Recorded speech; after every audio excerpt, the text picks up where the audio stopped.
ఇచ్చినాం. ఒక్కొక్కటిగా విద్యార్థులు కావచ్చు, రైతులు కావచ్చు, మహిళలు కావచ్చు, నిరుద్యోగ యువకులు కావచ్చు, ఇలా ఒకటొక్కటిగా ఈ సమస్యల్ని పరిష్కరించుకుంటూ వస్తున్నాం. 2 ఏళ్ళు కూడా కాలేదు, శుక్రాచార్యుడు సుబావులు మారీచుడు ఇవాళ బయలుదేరు నువ్వు దిగిపో అని. ఏం మీ అయ్యా జాగిరా లేకపోతే మీ తాతలు ఇచ్చిన ఆస్తా? 4 కోట్ల తెలంగాణ ప్రజలు కష్టపడితే నమ్మకంతో విశ్వాసంతో ఆశీర్వదించి అక్కడ కూర్చోబెట్టిను. నీ తాతలు ఇచ్చిన ఆస్తి కాదు నువ్వు అడిగితే చెప్తే దిగిపోవడానికి. మాకు తెలుసు ఎట్లా ఉండాలనో, 10 ఏళ్ళు పరిపాలన ఎట్లా చెయ్యాలనో, ప్రజా సమస్యలను ఎట్లా పరిష్కరించాలనో మాకు తెలుసు.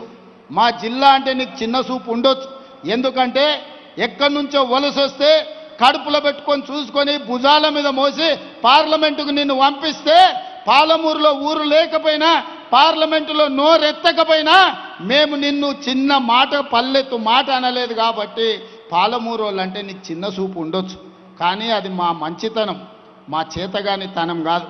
మాకు తెలుసు ఒకవేళ మా చేతగాని తనం అనే ఎవడైనా మమ్మల్ని చిన్న చూపు చూస్తే మా పాలమూరు పౌరుషం ఏందో, కర్రు గాల్చి ఎక్కడ వాత పెట్టాలనో మాకందరికీ తెలుసు. అందుకే ఇవాళ ఒక్క మాట సూటిగా ఈ వేదిక మీద నుంచి చెప్పదలుచుకున్నా. నువ్వు పడావు పెట్టిన ప్రాజెక్టులు, నువ్వు బడికి నిధులు ఇవ్వకపోవడాన్ని ఇవాళ సమస్యల్ని పరిష్కరించి ముందుకు వెళ్తున్నాం. నచ్చితే వచ్చి ఆశీర్వదించు, నచ్చకపోతే నీ ఫామ్ హౌస్లో నువ్వు విశ్రాంతి తీసుకో, అంతే తప్ప మారు వేషాలలో మారీచులను పంపితే ఇక్కడ చూస్తూ ఊరుకునేవాడు ఎవడు లేడు. అందుకే మిత్రులారా, ప్రతి 2-3 నెలలకు వస్తూనే ఉంటా. మా ఎమ్మెల్యేలందరికీ, మా ఎంపీలందరికీ కూడా ఇంతకుముందే పెద్దల అరుణమ్మ గారు చెప్పినారు, ఎన్నికలప్పుడు నా ఓటమికి మా అందరూ ప్రయత్నం చేసిండ్రని.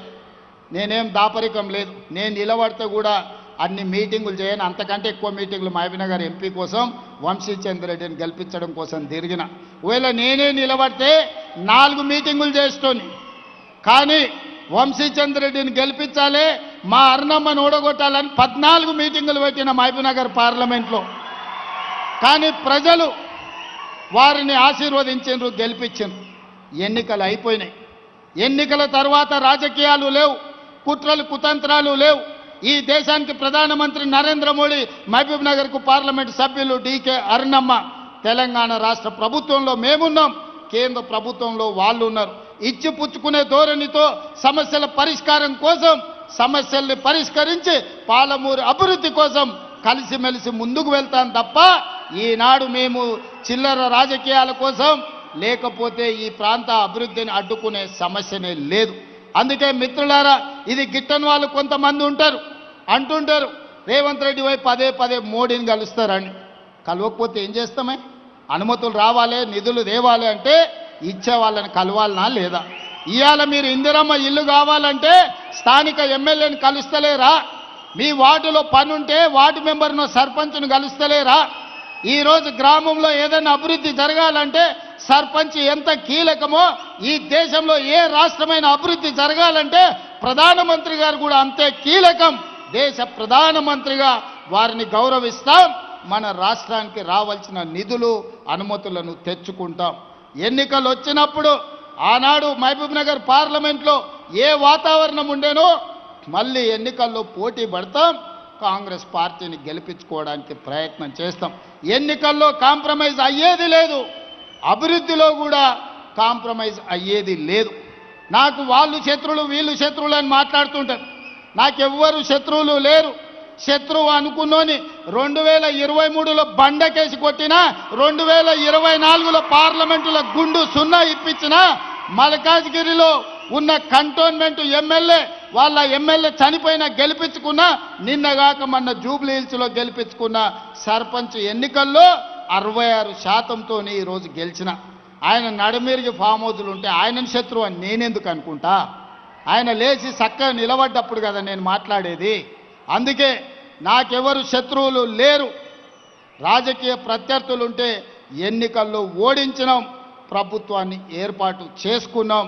అందుకే నా శత్రువులు అక్షరాస్యత లేకపోవడం, నా శత్రువు పేదరికం, నా శత్రువులు ఎవరైనా ఉన్నారంటే మహిళలకు అన్యాయం చేసేవాళ్ళు నా శత్రువులు, విద్యార్థులకు నష్టం కలిగించేటోళ్ళు నా శత్రువులు, చదువుకోకుండా ఊరు మీద తిరిగే వాళ్ళు నా శత్రువులు, చదువుకోకుండా అడ్డు తగిలే వాళ్ళు నాకు శత్రువులు తప్ప పేదరికాన్ని నిర్మూలించడమే నా బాధ్యత.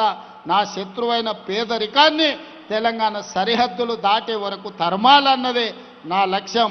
మీరందరూ తోడు ఉండాలి, మీరు అండగా నిలబడాలి, మనకొచ్చిన అవకాశాన్ని అందిపుచ్చుకోవాలి. రాజకీయాలకు అతీతంగా ఈరోజు పాలమూరు జిల్లాను అభివృద్ధి చేసుకోవాలి. అభివృద్ధిలో మీరందరూ సహకరించాల్సిందిగా, మనందరం కలిసికట్టుగా పని చేయాల్సిందిగా మీ అందరిని కోరుకుంటున్నా. మీరందరు సిద్ధమేనా? మీరందరు సిద్ధమేనా? మీరందరు సిద్ధమేనా? మరి సిద్ధమైతే రాబోయే మున్సిపల్ ఎన్నికల్లో మంచోళ్ళని గెలిపించండి, మనోళ్ళని గెలిపించండి, మంత్రులతో కలిసి పనిచేసేటోళ్లను మున్సిపల్ ఎన్నికల్లో గెలిపించండి.